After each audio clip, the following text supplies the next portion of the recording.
त्यांचा नगरसेवक कसा हवा आहे, त्यांच्यासमोर नेमके काय प्रश्न आहेत हे जाणून घेण्यासाठी सध्या माझ्यासोबत हॅपी सिनियर सिटीजन ग्रुप आहे. खरंच ते पुण्यातल्या कामापासून हॅपी आहेत का हे आपण त्यांच्याकडून जाणून घेऊयात. काका, हॅपी सिनियर सिटीजन ग्रुप आहे, खरंच हॅपी आहात का या सगळ्या विकासापासून तुम्ही? नाही, विकासापासून हॅपी असं नाही आहे, पण हे जे काय आत्ता चाललं ना, फॉर एक्झाम्पल आम्ही आत्ता इथं भेळ खाल्लेली आहे. तर भेळ आता त्या राजकारणाची भेळ आज आलेली आहे सगळीकडे. म्हणजे कसं झालेलं आहे की पूर्वी 3 पक्ष एकत्र येऊन एक सरकार स्थापलं, आता आणखीन 3 पक्ष येऊन एकत्र सरकार स्थापलं आहे. म्हणजे नक्की आता परत आणखीन 3 पक्ष येणार आहेत का असं मला भीती वाटायला लागली. म्हणजे नक्की कन्फ्यूज होतं. तुम्ही हे पाहिलं असेल, IPL पाहिलं, IPLचे 15-20 संघ पहिल्यांदा आपण लक्षात ठेवतो, हा जिंकला, तो जिंकला, तो जिंकला. पण नंतर शेवटच्या ह्याला असे म्हणलं की पहिली मॅच काय झाली ते काय. आता असं राजकारणाचं असं हे झालेलं आहे की 5 वर्षापूर्वी काय होतं, आता काय झालं. 9 वर्षांनी एवढी इलेक्शन आली आहे आणि ह्या इलेक्शन आल्यावर सुद्धा कोणाचा पायपोस कोणामध्ये नाही. म्हणजे ज्या पक्षांचे, मी कोणत्याही पक्षाचं नाव घेत नाही, कोणत्या राजकारणाचं नाव घेत नाही आहे, पण जे लोक आहेत, एस्टॅब्लिश लोक आहेत, त्यांनी त्यांचे जे प्रिन्सिपल आहेत, फॉर एक्झाम्पल त्यांचे काय पक्षाचे अजेंडा असेल, प्रिन्सिपल असेल, तो त्यांनी ठेवला आहे का कायम. आता मतदानाचा हक्क म्हणजे काय, 9 वर्ष डावललं, ज्यांनी 9 वर्ष डावललं ज्यांनी जे आता निवडून येतील किंवा नाही येणार नाहीत, त्यांनी पण कधी ह्याच्यावर कधी तोंड उघडलं नाही. तर ते पुण्याचे प्रश्न काय करणार आहेत, अजिबात कोणतेही प्रश्न मार्गी लागणार नाहीत.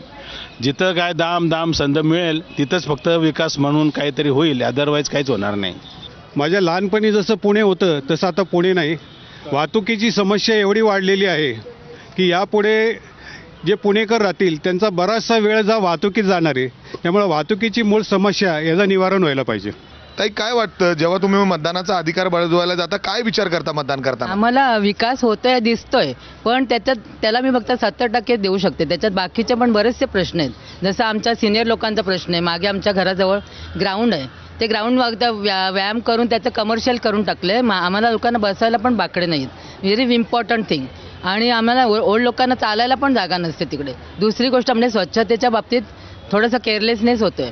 ते सकाळी कुत्रे येतात, ते आमच्या चालायचं रस्त्यावर चालावं, तिथे पण नुसती घाण असते, ते पण काही क्लिनिंगनेस होत नाहीये. मतदानाचा अधिकार बजावताना आम्ही काही एक ठराविक पक्षाला मतदान करत असतो.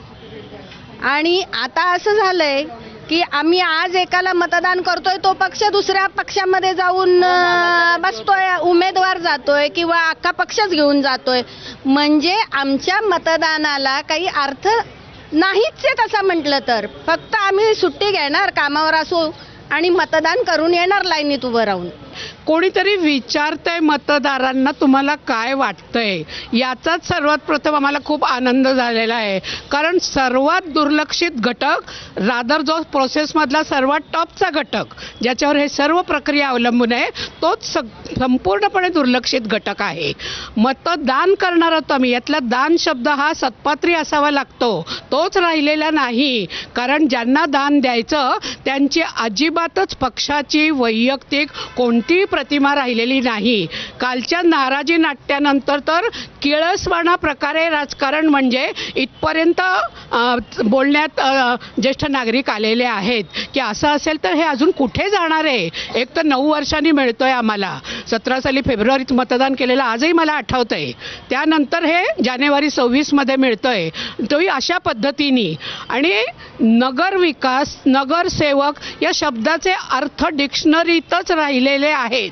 ते प्रत्यक्षात यायला कितवी निवडणूक आमच्या हयातीत तर बघायला मिळेल का नाही याची शक्यताच वाटत नाही आम्हाला. इतकं निराशाजनक चित्र आहे. कुणाला मतदान करायचं, ज्या पद्धतीने सध्या या सगळ्या उमेदवारांचं पक्षाचं नाराजी नाट्य सुरू आहे, त्यामुळं खरंच हे आपले प्रश्न सोडवतील का, ह्यांना आपण आपले प्रश्न सांगायचे. खरंच पुढं काय होईल हे माहीत नाही. मात्र अशा पद्धतीने सध्या प्रतिक्रिया येताना दिसत आहेत आणि लवकरात लवकर नगरसेवकांनी ह्यांचे प्रश्न सोडवावेत अशी अपेक्षा तरी हे सगळे सिनियर सिटीजन व्यक्त करत आहेत.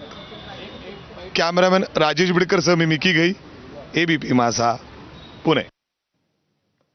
तर सांगली मिरज कुपवाड महापालिकेच्या निवडणुकीचे चित्र सध्या काही प्रमाणात स्पष्ट झालं.